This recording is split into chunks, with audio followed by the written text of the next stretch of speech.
Hi, welcome to Following God Out of Christianity Without Going to Hell, Episode 10.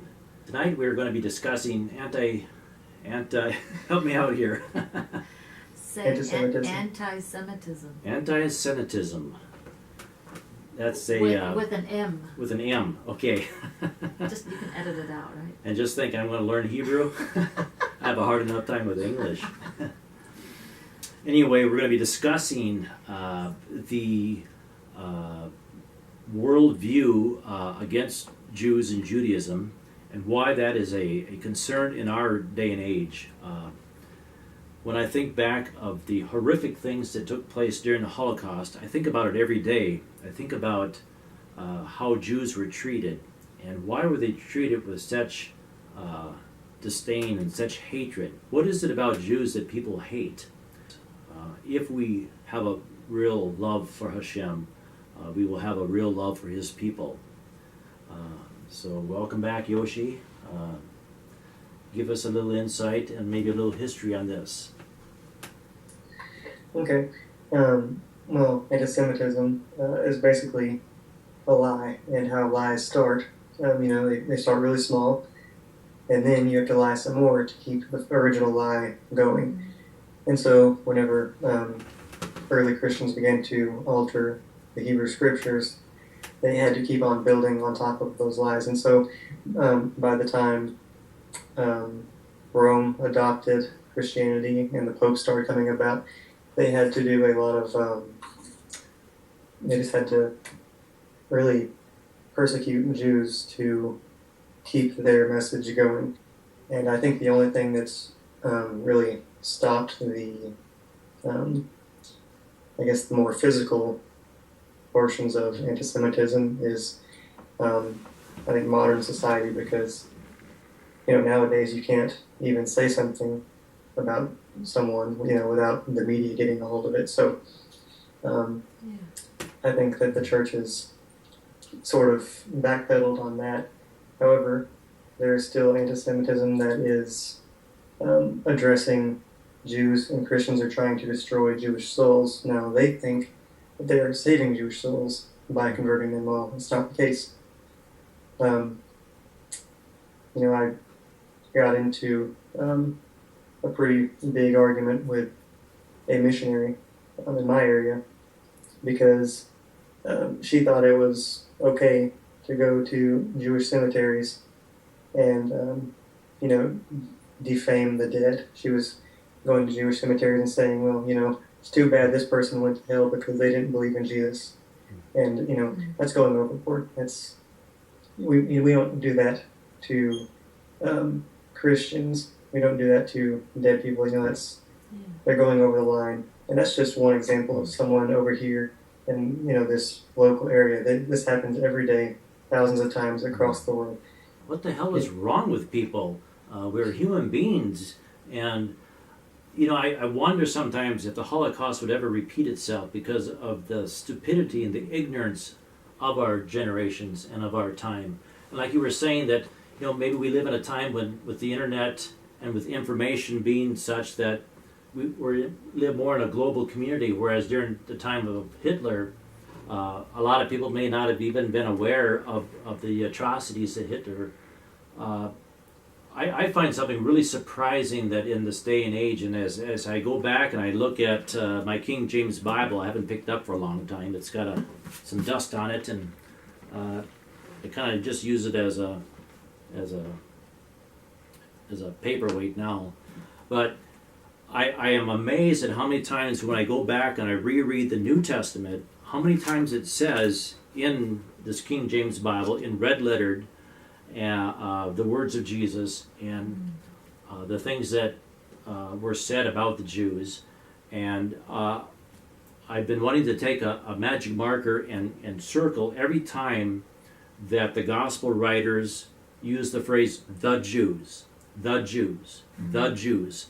And it's never in a positive viewpoint. It's always a negative, condescending, like, how dare you Jews speak against Jesus the Messiah? How dare you Jews remain blind and ignorant of this wonderful person that supposedly walked the earth and said all the things that the gospel writers said that he said. How dare the Jews be so ignorant and believe that God did not send Jesus to be the Savior of the world?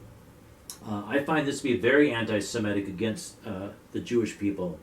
And I'm just appalled at the writings of the Gospels and the things that are said in the name of Christianity, even within my lifetime.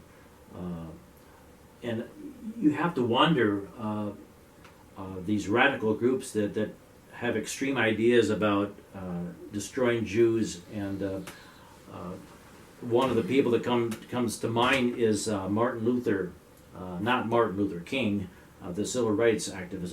Don't misquote me on saying that I'm talking about Martin Luther King. I'm talking about Martin Luther, the person in history that wrote so many terrible things against the Jews, and as a result of his doctrine and his things that he nailed to the church wall, and the whole movement of the Lutheran Church in America. Not saying that all Lutherans hate Jews, but there is a vast majority of that denomination. But it's a terrible thing to make a doctrine and a church out of destroying Jews and or destroying any people for that matter. It's a problem, and I don't think it's going to go away. You see the discussions and the problem that there is on the Temple Mount today in Jerusalem. The riots just recently, last week, of Muslims and other groups that want to control the Temple Mount, that don't want the Jews to have any part of that sacred site.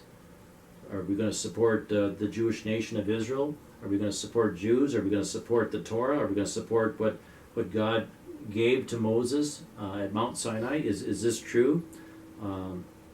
Or are we going to be left with a total chaos and total mess? Messiah will come and will bring about world peace, and we have that as our hope, and may it happen in our lifetime. I hear the book of Matthew is very hateful. Hateful. Now, do you guys know, is it hateful against the Jews? It is, that is true. So There are many keep times saying where the it's Jews. the phrase the Jews. I heard one rabbi say that if it hadn't been for the Gospel of Matthew that was written, more Jews would have converted to Christianity. You think about that. Think about those who are trying, the Messianic movement who is trying to convert Jews to Christianity through the Messianic movement, and they're using the Gospels. And yet when a Jew would look at the Gospel of Matthew, you would say, wait a minute, it's not even true with history. There are so many flaws and so many things within the Gospel of Matthew that just does not ring true. They have Jesus doing things that are non-Jewish. If Jesus was a Jew, and if he is a historical person, why is he saying, eat my flesh and drink my blood? This is a very non-Jewish concept, a very non-Jewish idea. Very non-Jewish. Why would Jesus say that I and my Father are equal? I am one with my Father. I am one with God. This is an anti-Jewish thought. And there are many instances like that within the Gospel of Matthew that take away from Judaism, that try to destroy Judaism, that try to undermine Judaism. I believe the first century Christians were Jewish. They were still within the circle of Judaism until they began to bring in the idea of the virgin birth, the resurrection of Jesus, the deification of Jesus, all these things that the Gospels writers claim that Jesus did, and these are non-Jewish ideas. And so it's very anti-Semitic against the Jews. And there's a reason why the Jews are leery of the Gospels. Yeah, I hear Matthew is so hateful that when someone, when a pastor is trying to win someone to Christ, they don't actually start, they don't start them out with knowing the book of Matthew. Yeah, they want to use the Gospel of John. No coincidence that the betrayer of Jesus was called Judas. That's the Greek form of Judah.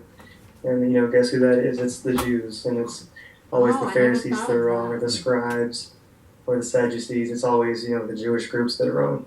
And it's kind of funny that Christians seem to forget that Jesus was a Jew, and he sometimes agreed with Pharisees. If Jesus actually said the things that the New Testament says he says, um, why was he saying them and then running off to hide somewhere? If they're right, why does he need to, go and hide behind the group of people he was just preaching to?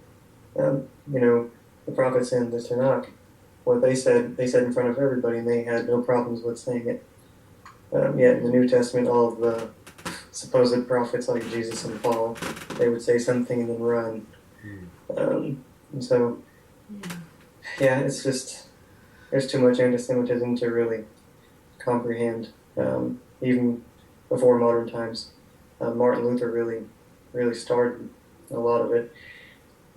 Catholicism was all about, at that point, raising up their church and kicking out the Jews. And Martin Luther comes along trying to start a new and improved Christianity, and the first thing he does, is bash Jews. So he makes it clear that he's just like Catholics when it comes to anti-Semitism. And in modern times it just spiraled down to Hitler, and he's just one of very many anti-Semites. Yeah. Talking about, Hitler and, saying that there wasn't very much media or, internet for people to really know what was happening at the time. But having said that, this day and age that we live in, the same hatred exists for the Jews now. Yeah. And it's hasn't really changed much, scary. yeah.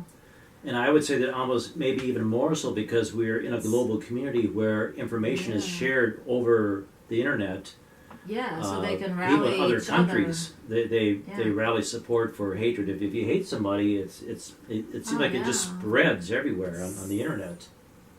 Yeah, so It's and it's really bad. I for one want to state that I do stand with the Jewish people, even though I am not Jewish at this point. I hope someday to be Jewish.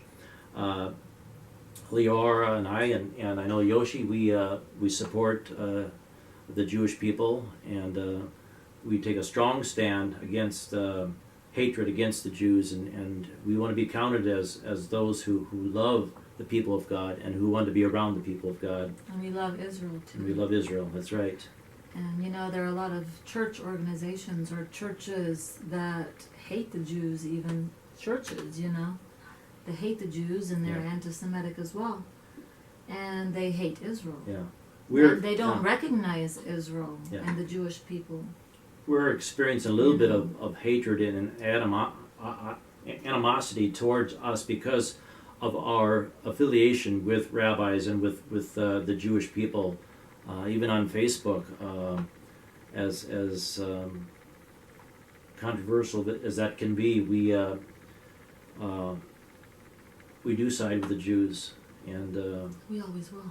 Yeah, we always will. Our hearts are there, and whether our families accept us and love us or not, whether the church accepts us or sees us as outcasts, sees us as being blind and dumb and stupid, guess what? There are a lot of Jews in this world that are right on. We want to thank you for sharing with us tonight in these episodes. We're thankful for the journey that you are taking and the stand that you are taking with the Jewish people. And we're so thankful for the rabbis and those who share in our group each week and help us in our journey as we follow God out of Christianity.